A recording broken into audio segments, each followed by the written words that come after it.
এবারে রায়গঞ্জ শহরে আর্থিক প্রতারণা চক্রের হদিশ। অর্থলগ্নি সংস্থার নাম করে ইতিমধ্যে টাকা তোলার প্রক্রিয়া শুরু করে দিয়েছে এই চক্র। কিষাণ বিকাশ ট্রাস্টের নামে রায়গঞ্জ শহরে সুদর্শনপুরে অফিস খোলা হয়েছে। এই ঘটনায় খবর পাওয়ার পরেই তৎপরতার সঙ্গে এই বিষয়ে খোঁজ খবর নেওয়ার কাজ শুরু করেন রায়গঞ্জের বিধায়ক কৃষ্ণ কল্যাণী। অনুপম কুমার দাস নামে এক ব্যক্তি লিখিতভাবে বিধায়ককে বিষয়টি জানান। লিখিত অভিযোগ পাওয়ার পরেই বিধায়ক সংশ্লিষ্ট সংস্থার এক কর্মীকে ডেকে পাঠান। তাকে জিজ্ঞাসাবাদ করেও কোনো সদুত্তর পাওয়া যায়নি। রায়গঞ্জের বিধায়ক কৃষ্ণ কল্যাণী জানান, তার অনুমান এটি একটি ভুয়ো সংস্থা। তথ্য অনুযায়ী জানা গিয়েছে, রায়গঞ্জ সহ সারা জেলা জুড়ে এই সংস্থা বেশ কিছু টিম তৈরি করেছে।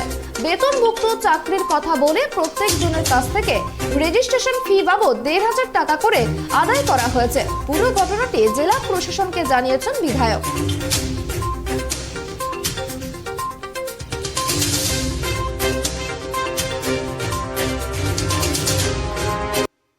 ট্রেড লাইসেন্স নেই তো ট্রেড লাইসেন্স ছাড়া কি করে অফিস চলতে পারে, তার মানে এটা অবৈধ না। আমি সাধারণ মানুষকে এটাই বলবো, কোন রকম প্রলোভনে আপনারা পা দিবেন না।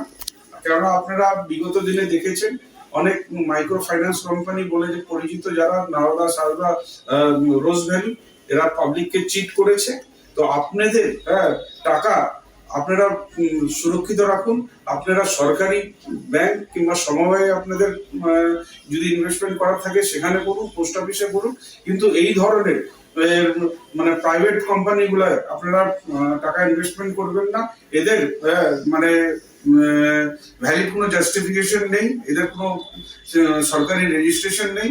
তো অতএব আপনারা একটু কনসিয়াস হয়ে নিজেদের টাকা পয়সা সঠিক জায়গায় ইনভেস্টমেন্ট করুন। তারা প্রতারণা করে এসেছিল, তাদের উপরে অনেক অভিযোগ উঠেছিল। এই সংস্থার কর্ণধারকে সেখানেও পুলিশ খুঁজছে। আর আন্ধ্রা, উড়িষ্যার পর তারা পশ্চিমবঙ্গে এসেছে, তথা আমাদের রায়গঞ্জ শহরে এসেছে। তো আমি প্রশাসনকে এটা জানিয়েছি লিখিতভাবে, আজকে আমি পাঠাচ্ছি এটা যাতে পূর্ণ তদন্ত। এটা ওয়ান কাইন্ড অফ চিট ফান্ডে আমি বলবো। যেমন আপনারা বিগত দিনে সারদা, নারদা, রোজ ভ্যালি যেমন দেখেছেন, এটা আমার মনে হয় তারই একটা রূপ। এটা পূর্ণ তদন্ত হওয়া উচিত, নাহলে অসহায় লোকরা এর মধ্যে মানে প্রতারিত হবে। তো সেই জন্য আমি প্রশাসনকে বলছি এটা যাতে করা ব্যবস্থা। এর মধ্যে কি কোনো রাজনৈতিক কোনো মদত আছে? না, দেখুন, আমি কোন রাজনৈতিক দল এটা করতে পারে না। এটা হয়তো কোনো ব্যক্তি দুর্নীতি করে, কিন্তু হয়তো যারা কোনো রাজনৈতিক দলের সাথে যুক্ত ছিলেন, সেই সব ব্যক্তিও এখানে আছেন। না, সেটা নাম আমি করবো না। আমাদের ভারতবর্ষের one of the biggest political party, তার সাথে যারা যুক্ত আছেন তারা এই কুকর্মে জড়িত আছেন। এটা এখন বিজেপির লোকজন, এটা এখন প্রশাসন তদন্ত করবে।